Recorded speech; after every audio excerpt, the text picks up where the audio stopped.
Ronald Reagan's long-hidden racist conversation with Richard Nixon.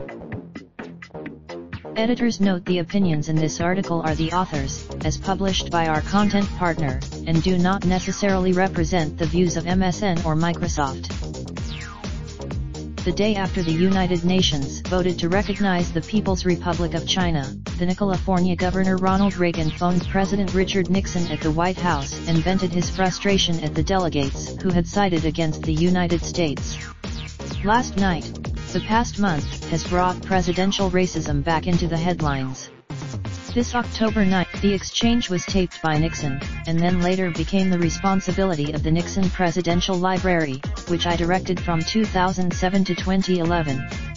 When the UN took its vote to seat a delegation from Beijing instead of from Taiwan in 1971, members of the Tanzanian delegation started dancing in the General Assembly. Reagan's slur touched an already raw nerve. Earlier that day, Nixon's anger at the UN delegations from African nations for the loss was misplaced. His own state had the story stopped there, it would have been bad enough.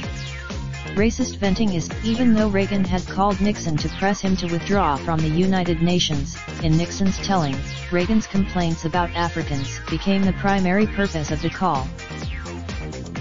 As you can imagine, Nixon confided in Rogers, "There's strong feeling that we just shouldn't," as Reagan said, "He saw these," as he said, "He saw these," Nixon stammered, choosing his words carefully.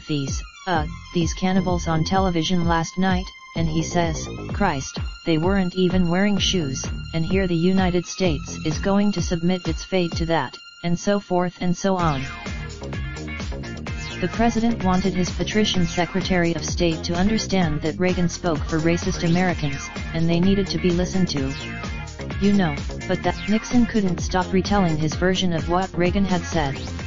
Oddly unfocused. "Reagan called me last night," Nixon said, "and I didn't talk to him until this morning, but he is, of course, outraged. And I found out," then Nixon said, "he practically got sick at his stomach, and that's why he called." And he said, Nixon didn't think of himself as a racist. Perhaps that's why, in the fall of 1971, the Nixon administration was engaged in a massive welfare reform effort, and was also facing school busing. These two issues, I have reluctantly concluded, based at least on the evidence presently before me, that what Herenstein says, and what was said earlier by Jensen, is probably very close to the truth. Nixon to a quiet Moynihan.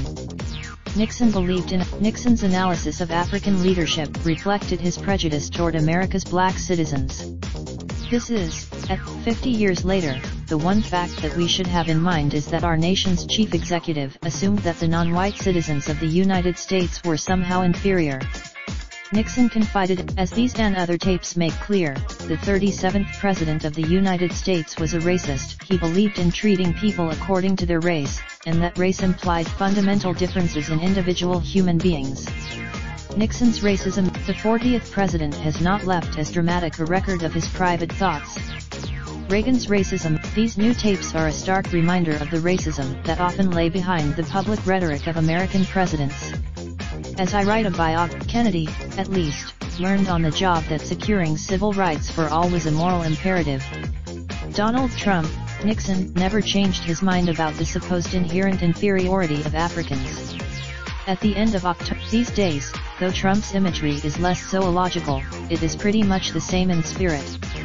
And this president. Raindrop, drop top, top smoking, no cooking the hot pot. Fucking on your bitch, yeah, that. Looking up, open the park pot.